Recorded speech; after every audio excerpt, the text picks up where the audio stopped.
नमस्कार, ये आकाशवाणी शिमला है। अब आप राजकुमारी चंदेल से प्रादेशिक समाचार सुनिए।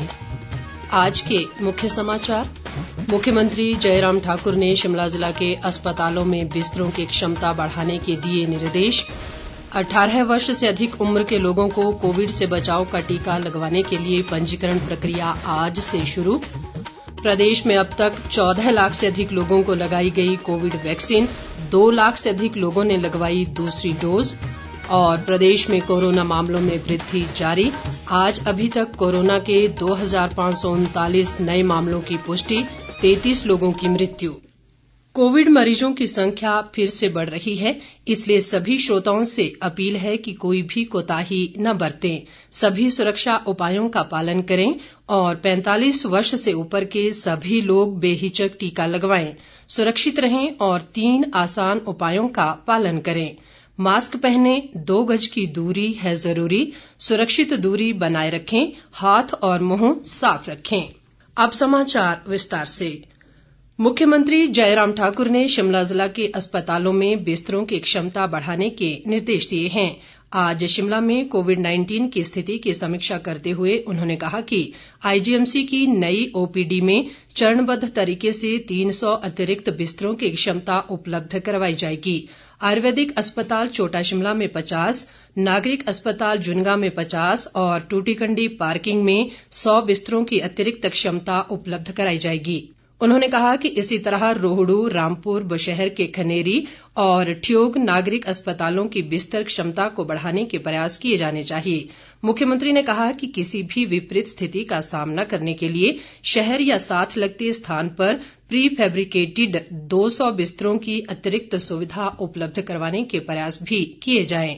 उन्होंने कहा कि सेना के अधिकारियों से सेना अस्पताल के उपयोग की अनुमति से संबंधित मामला भी उठाया जाएगा।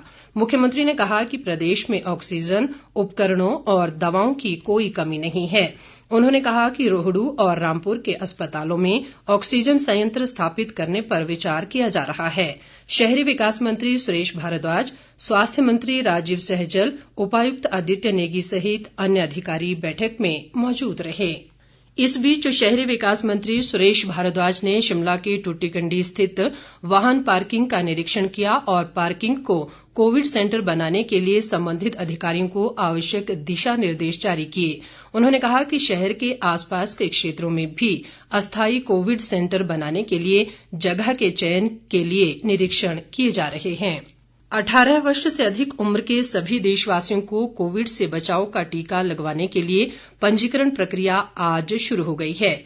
इन लोगों को 1 मई से कोविड टीकाकरण अभियान के तीसरे चरण में टीका लगाया जाएगा। इस चरण में टीकाकरण के लिए पंजीकरण अनिवार्य है और लोग कोविन पोर्टल cowin.gov.in पर अपना पंजीकरण करा सकते हैं। इस चरण में पहले की तरह केंद्र सरकार के सभी टीकाकरण केंद्रों पर 18 वर्ष से ऊपर की आयु के सभी लोगों को निःशुल्क टीका लगाया जाएगा। केंद्र ने अब राज्यों और निजी अस्पतालों को भी उत्पादक से टीका खरीदने की छूट दी है। राज्य में मुख्य चिकित्सा अधिकारियों को संबंधित जिलों में नए निजी कोविड टीकाकरण केंद्रों के पंजीकरण नामित किया गया है। एक सरकारी प्रवक्ता ने आज शिमला में बताया कि इन अधिकारियों को कोविन ऐप पर निजी संस्थानों के आवेदन प्राप्त होने के 2 दिन के भीतर नए निजी कोविड टीकाकरण केंद्र के पंजीकरण का निर्णय लेना होगा।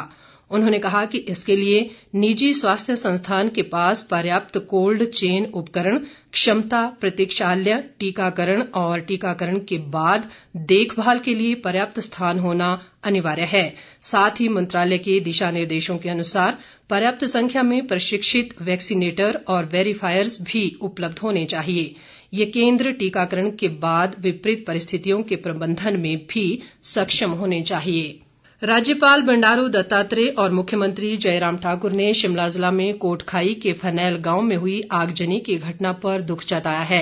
इस घटना में एक महिला की मृत्यु हो गई और करीब 6 घर जलकर राख हो गए हैं। राज्यपाल ने प्रभावित परिवारों को रेडक्रॉस की ओर से फौरी राहत सामग्री भेजी है और प्रशासन को प्रभावित परिवारों को हर संभव सहायता प्रदान करने के निर्देश दिए हैं। मुख्यमंत्री ने दिवंगत आत्मा की शांति और शोक संतप्त परिजनों के प्रति संवेदनाएं जताते हुए कहा कि प्रभावित परिवारों को हर संभव सहायता प्रदान की जाएगी। प्रदेश कांग्रेस अध्यक्ष कुलदीप राठौर ने बढ़ते कोरोना संक्रमण को देखते हुए खाली पड़े सरकारी भवनों को कोविड केंद्रों के तौर पर प्रयोग करने की सलाह दी है। मुख्यमंत्री जयराम ठाकुर के साथ एक बैठक में उन्होंने कोरोना के बढ़ते संक्रमण को रोकने के लिए कड़े उपायों की जरूरत पर बल दिया। उन्होंने कहा कि इसके लिए जनहित में पार्टी सरकार का सहयोग करेगी। राठौर ने कहा कि संकट के इस काल में कुछ दवा विक्रेता कालाबाजारी कर रहे हैं। उन्होंने इनके निरीक्षण के लिए विशेष टास्क फोर्स की जरूरत बताई। प्रदेश में कोविड-19 से बचाव के लिए टीकाकरण अभियान के तहत 27 अप्रैल तक 14,12,978 लोगों को वैक्सीन लगाई गई। स्वास्थ्य विभाग के एक प्रवक्ता ने आज शिमला में बताया कि इनमें 2 लाख से अधिक वे व्यक्ति शामिल हैं जिन्हें कोरोना वैक्सीन की दूसरी डोज भी लगा दी गई है। उन्होंने बताया कि प्रदेश में अभी तक 20% से अधिक जनसंख्या को कोविड वैक्सीन लगाई गई है। प्रवक्ता ने बताया कि सरकार ने 18 से 44 वर्ष की आयु वर्ग के लोगों का सरकारी स्वास्थ्य संस्थानों में निःशुल्क टीकाकरण के लिए कोविन पोर्टल और आरोग्य सेतु ऐप पर पंजीकरण शुरू कर दिया है। उन्होंने बताया कि प्रदेश में 18 से 45 वर्ष की आयु के करीब 31 लाख लोग टीकाकरण के लिए पात्र हैं। उन्होंने कहा कि सरकारी टीकाकरण केंद्रों पर टीकाकरण का कार्य वैक्सीन की आपूर्ति पूरी होने के बाद ही शुरू किया जाएगा और पात्र व्यक्ति अगर चाहें तो निजी टीकाकरण केंद्रों पर भी निर्धारित शुल्क जमा करवाकर टीका लगवा सकते हैं। प्रदेश में कोरोना के मामलों में वृद्धि लगातार जारी है। राज्य में आज अभी तक कोरोना के 2,539 नए मामले सामने आए हैं, जबकि 1,552 लोग स्वस्थ भी हुए हैं। आज अभी तक सर्वाधिक 693 मामले कांगड़ा जिला में दर्ज किए गए हैं। प्रदेश में कोरोना के कुल मामलों की संख्या बढ़कर 93,889 हो गई है। इनमें से 16,098 मामले सक्रिय हैं, जबकि 76,335 लोगों ने कोरोना को मात दी है। राज्य में कोरोना से अभी तक 1,407 लोगों की मृत्यु हो चुकी है। पिछले 24 घंटों के दौरान कोरोना से प्रदेश में 33 लोगों ने जान गंवाई है।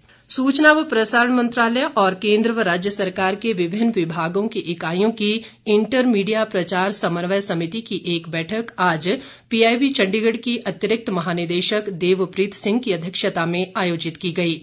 पत्र सूचना कार्यालय शिमला द्वारा वीडियो कॉन्फ्रेंसिंग के माध्यम से आयोजित इस बैठक में कोविड टीकाकरण अभियान और 1 मई से शुरू होने वाले कोविड टीकाकरण अभियान के महत्व संबंधी गतिविधियों पर विचार विमर्श किया गया। इस दौरान सभी इकाइयों को कोरोना बचाव के संदेशों को बढ़ाने के अलावा लोगों में विभिन्न माध्यमों से जागरूकता लाने पर जोर दिया गया। अंत में मुख्य समाचार एक बार फिर। मुख्यमंत्री जयराम ठाकुर ने शिमला जिला के अस्पतालों में बिस्तरों की क्षमता बढ़ाने के दिए निर्देश। 18 वर्ष से अधिक उम्र के लोगों को कोविड से बचाव का टीका लगवाने के लिए पंजीकरण प्रक्रिया आज से शुरू। प्रदेश में अब तक 14 लाख से अधिक लोगों को लगाई गई कोविड वैक्सीन, 2 लाख से अधिक लोगों ने लगवाई दूसरी डोज। और प्रदेश में कोरोना मामलों में वृद्धि जारी। आज अभी तक कोरोना के 2,539 नए मामलों की पुष्टि, 33 लोगों की मृत्यु।